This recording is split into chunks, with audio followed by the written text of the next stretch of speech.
Le tour de l'actualité à l'intérieur du pays nous amène à Yamoussoukro où il s'est ouvert récemment à l'Institut national polytechnique Houphouët-Boigny de Yamoussoukro les journées scientifiques de la Société ouest-africaine de chimie SOACHIM. Au cours de ces journées, un total de 513 communications a été présentées autour du thème « Chimie et économie circulaire, quelle contribution pour le développement durable des populations et des entreprises en Afrique ?»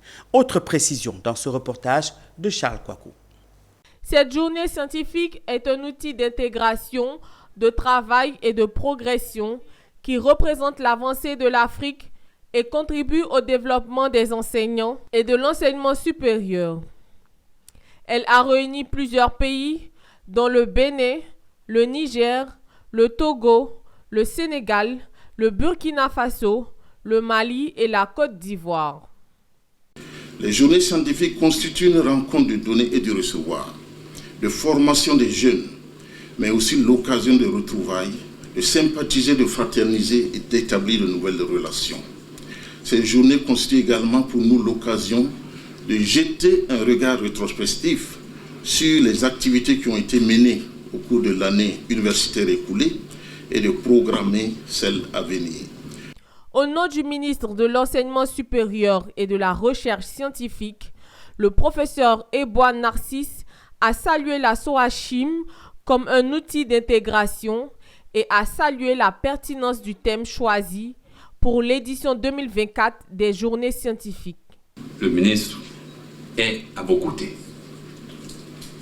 car cette activité cadre avec sa mission qui est de former des ressources humaines de qualité qui vont contribuer, n'est-ce pas, de façon efficace et efficiente au développement de l'économie de nos nations. Le thème que vous abordez montre que vous ne restez pas uniquement dans vos laboratoires, mais que vous avez la volonté de mettre à disposition de la communauté scientifique, des industries et des décideurs des solutions innovantes qui vont permettre de considérablement développer ce secteur. 5 groupes de travail ont été formés pour aborder le thème. On parle dans le groupe 1 des matériaux. Nous avons aussi la chimie 2 qui est la chimie des substances bioactives. C'est tout ce qu'on peut utiliser sur les plantes pour sortir les médicaments traditionnels améliorés. Ensuite, il y a un groupe 3 qui se charge de tout ce qui est chimie agroalimentaire.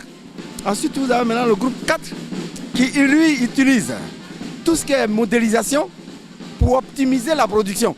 Et le groupe 5 maintenant qui, lui, parle de l'eau et de l'environnement. Ces journées scientifiques se sont achevées par une assemblée générale.